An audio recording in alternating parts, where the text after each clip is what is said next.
Jaipur via Kota. कृपया ध्यान आपो अहमदाबाद दिल्ली में आपका स्वागत। Lucknow Junction. ನಿಲ್ದಾಣದ ಕಡೆಗೆ ಹೊರಟಿರುವರೆ Hyderabad Express পরবর্তী স্টেশন নেতাজি ভবন कृपया ध्यान दियो।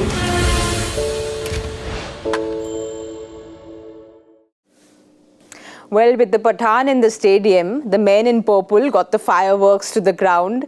Rinku and Russell put on a 81-run stand, and Salt and Ramandeep had a very important partnership. At 51 for 4, SRK would have said, "Picture abhi baki hai mere dost," and that's exactly what happened, because KKR have finished with 208 runs, and there is Mr. Joy Bhattacharya grinning from year to year because they've done what they've always been doing, finishing off very well. Russell's unbeaten 64 of 25, Phil Salt 54, and Ramandeep got 35. I'm going to throw it right away to Joyda.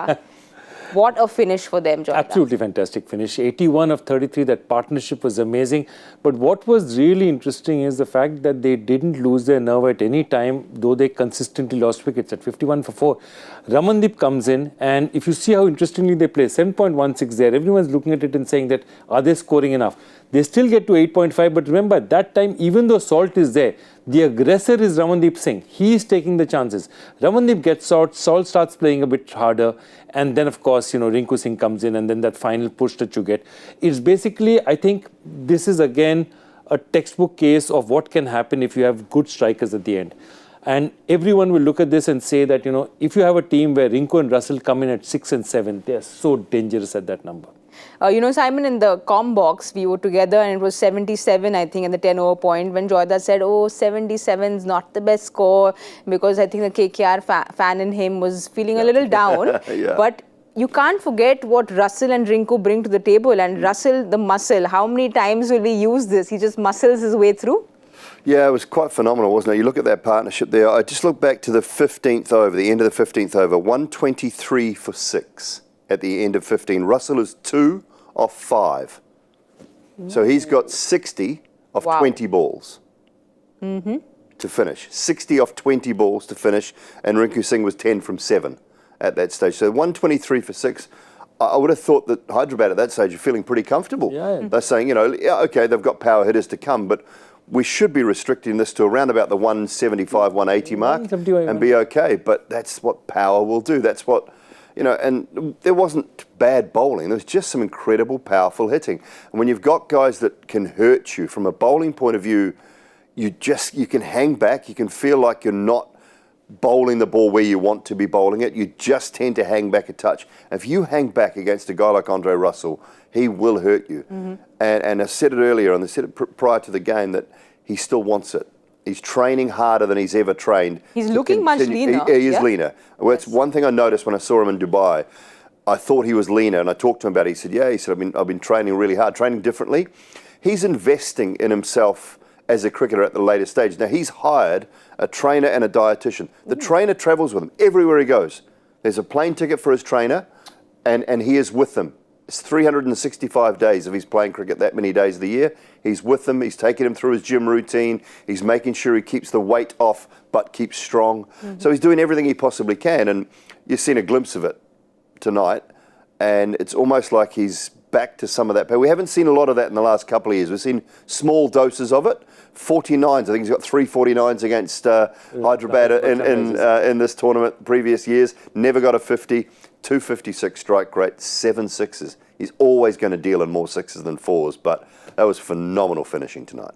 Joyda, Russell likes Hyderabad a little more than what Harsha likes Hyderabad, but he just loves playing against them. Can I also tell you that Russell actually started playing, though he played one match, couple of matches for KKR during the 2014 season, he really started playing regularly, starting for Kolkata in Hyderabad during the Champions League in 2014. And that's where he played a match-winning innings against Chennai. That's where he became a part of the 11. And of course, that's why Hyderabad is always lucky for him, and he just massacred them today. And I think that's the thing. They were actually, I got it wrong. They were batting at 7 and 8 because I just forgot that Sunil Narayan had opened. So actually, Rinku was batting at 7, Russell was batting at 8.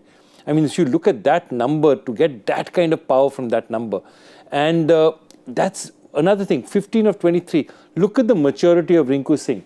Sees Russell going, says, I don't need to be the big guy here. There's somebody out here who's scoring runs and getting it easily. Just gives him the strike, just farms the strike towards him because he knows that's the order of the day. And again, that's a lot of maturity from a guy who's not played international cricket for that long. And I think that is one thing that all the teams will look at, say that no matter how badly you have Kolkata on the back foot, these guys are always there at the back end to make life difficult for you. So that danger will always loom. And I think it will colour the way people look at Kolkata or play against Kolkata. But Simon, someone else who really stepped up is Phil Salt, and he seems to have liked the KKR cap on his head because he scored those very crucial 54 runs. Yeah, on debut as well. And then you look around him, 2, 7, 0, 9 for Narayan, Venkatesh, Shreyas and Nitish Rana. So they were tumbling around him while he was scoring that 54. He couldn't go at the strike rate he would normally want to go at because he was losing partners time and time again. And there was a period of play where Joy said to me in the green room, he said, what's happened to Salt? He just hadn't faced the delivery, basically. In 3 overs, he faced 2 deliveries, 3 deliveries. He just lost the strike, so they lost a little bit of momentum, but he didn't throw it away. He decided that he needed to stay there, and obviously when Ramandeep came in, they put that little partnership together and just gave Kolkata an opportunity to finish the way they finished. Now, they couldn't have done that being 6 down maybe for 70. So they needed that partnership, did exactly that. And, he's a terrific player, Phil Salt. His record in the last year and a half or so has been phenomenal. Pretty much everywhere he's been, he's had success. He's a really talented player, leg side or offside.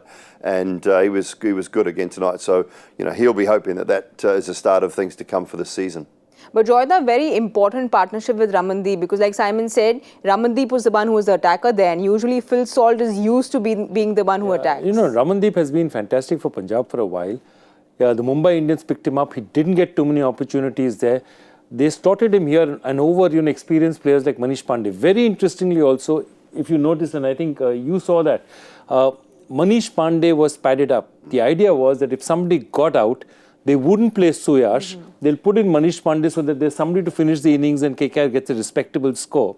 But as it turned out, they didn't have to do that, and that would have really made a difference. The other turning point of the match, I feel, was that catch in the outfield from Markram. End of the 16th over, that ball goes up there. He seemed to take it clearly. Clearly, Oxenford saw something very different from all of us. But given what was happening at that stage of the match in the next and Russell was pretty early in his innings there. Yeah. I get really frustrated with this. Look, I mean, and Bruce Oxenford played the game. He played for Queensland. He's a former first-class cricketer. But it frustrates me when it is clearly fingers underneath the ball. How he sees ball on ground. The ball touches the grass. I get it. But it touches the grass between the fingers. The fingers are underneath the ball. And it frustrates me. The grass is not ground. Ground is underneath the grass. So when it's grounded, it actually hits the turf, not scrapes the grass. You can't catch every ball like this. Your fingers are spread. So when the ball hits here, it's going to touch a little bit of grass. But it was clearly in his hands. It really frustrates me. We're seeing this time and time again that they don't get it right. Look, the evidence there wasn't a clear picture, but you could clearly see from the side-on view and the front-on view that the fingers were under the ball. And that sort of thing just... When they get it wrong, when they've got looks at it and they've played the game, it bugs me, that whole situation with that. And when he gets it wrong, he got 44 runs on because Russell was at 20. So he went on to get 64. One more pause. Okay, you finished the 15th over. Okay, and at that stage, they still haven't gone on the rampage. They get, remember, 83 runs of the last 5. So they're 120 odd for, where they are. Now, at that stage, you have overs from Marco Jansen left. Okay, to go with that 16th over from Markandeya is where, because the previous over, if you look at it, I think Cummins has gone for 4 or 5 runs, nothing big. And then the next over, 18 runs, 3 sixes, and the match immediately. 2 things happen. One is those 3 sixes get hit, then that catch, whatever that catch is declared, that over changes the match totally. And after that, the next 2 overs go for 26 each. But Now- you know, Joyda, this is considering our producer was sitting in and he said, yes, let the 18 runs go. But if that catch was given out like everyone thought it was, it would have again changed the game towards SRH. Absolutely, but do you give a 16th over at that in those circumstances? Do you take a chance against a batsman like Russell? Who's your best bowler at that time? Is it Natarajan? Who's going to keep Russell quieter? Who's going to get him out? Markande's not a big turner of the ball. He's not a guy that floats it, takes it wide and turns it away from Russell. Those are the ones, or a Rashid, you know, the other different types of bowlers. But Markande's very much a leg roller. I wouldn't say he was a genuine leg spinner who takes the ball away. And the wicket, it wasn't turning anyway. Nothing. Yeah. There's no So I just think, you know, we're probably going to judge Pat Cummins more on his captaincy than on his, on his own bowling. He needs to bowl well, but his captaincy is going to have a big part to play in the Sunrisers outfit. And I just think that might have been one that he just got wrong there.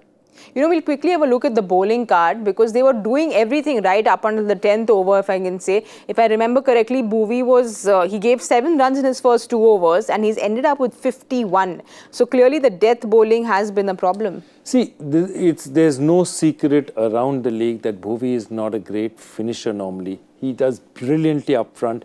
And normally when India also tries to use him, they try to use him now 3 up front and 1 somewhere in the middle. They use him a lot like CSK uses Deepak Chahar. You know, 3 up front, 1 in the middle. Because if he gets hit, his head tends to hang a bit.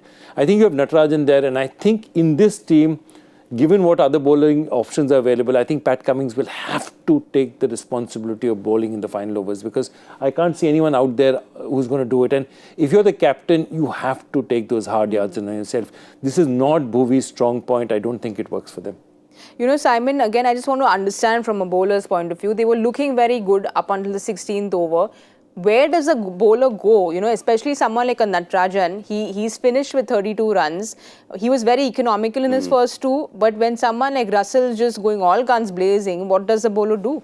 Yeah, I think there's 2 options for me for Andre Russell. If you're not quick enough to go short, which Cummins tried and sort of got him quite, it was quite a good second ball of his innings. Natarajan tends to go toes or heel. That's one train of thought, and I don't mind that from a left armer's point of view. Go hard at the heel, bowl the Yorker's leg stump, just outside leg stump. Don't let him free his arms or go wide of off stump with pace off. He went wide, I think Ian Bishop talked about it on commentary, went wide at one stage and, you know, Russell played a great shot over a wide point region. But if you're setting a field and you're bowling in a certain area and you're getting it right 9 times out of 10 and Russell finds the boundary, that's just his power, his strength. Some days you can't control that. When you're bowling length balls that are going out of the park straight at the stumps, that's the last thing you should be doing. That is a not negotiable. If your length ball is wide and you miss your Yorker hole, I get that. It's not easy to do. I'm not saying it's an easy thing to do, but when you're missing length and line, then you're getting it wrong. So to me, I thought Natarajan was pretty good going in at the heel from a left armer's point of view or taking pace off and going wide of the off stump. Those are the 2 things. If you've not got the 145k pace to go at Andre Russell's helmet, then I think that's where you need to be. Yeah, because I could see Joyda when Pat Cummins was bowling those length balls. He said, you know, what are you doing? Because it's almost like, why will you give it to him in his arc? You cannot bowl length to the batsmen like Rinku Singh and Andre Russell towards the end. And look, again, these guys are batting around the world. There is enough video footage on Andre Russell. Everyone has seen it. And exactly what Simon is saying is so important. A batsman hits you in a particular way with a very good shot. He executes it. That's fine. But you don't make it difficult for him. Don't give him balls he wants to hit. Make him innovative. After that, he still gets it for 6. He gets it for 6. He's good enough to do it. And that's where I thought they failed. And if you mind you, I thought Natarajan bowled a brilliant last over. It only went for 8. 8 under those circumstances, given the mayhem going around it, was absolutely great. So that's, I think, a big thing where I think SRH will have to look and say that, okay, Natarajan is one of my last final over bowlers. Who's the other one? And if it's not, I think Pat Cummins has to put his hand up. Well, Joyda, you're going to be happy about not winning the prediction game. You came very close, but you will be very happy that you don't have to give the crown away to someone else. But let's go for this again. Simon, at the power play point. Well, they're going to have to go some. Look, they've got to be 60, 65, so I'll go 67. 50. Ooh. 67, 50, I'll go with 72. Because it's gone higher. 208. I can see clearly. 209. So they have to go for it. Yeah. They have to go for it. We'll wait and watch because, when there is Calcutta in the house, the Cricbuzz studio is filled with everyone with their hands here. There's no one speaking. There's a lot of stress. Joyda is trying to be cool and calm today. I don't know what this new roop of Joyda is, but we'll wait and see once the IPL unfolds. That's all for now, but don't forget to join us at the 10-over point at the Cricbuzz Combox. Jaipur via Kota. कृपया ध्यान आपो अहमदाबाद दिल्ली में आपका स्वागत ನಿಲ್ದಾಣದ ಕಡೆಗೆ ಹೊರಟಿರುವರೆ Hyderabad Superfast Express পরবর্তী station Netaji ভবন कृपया ध्यान दें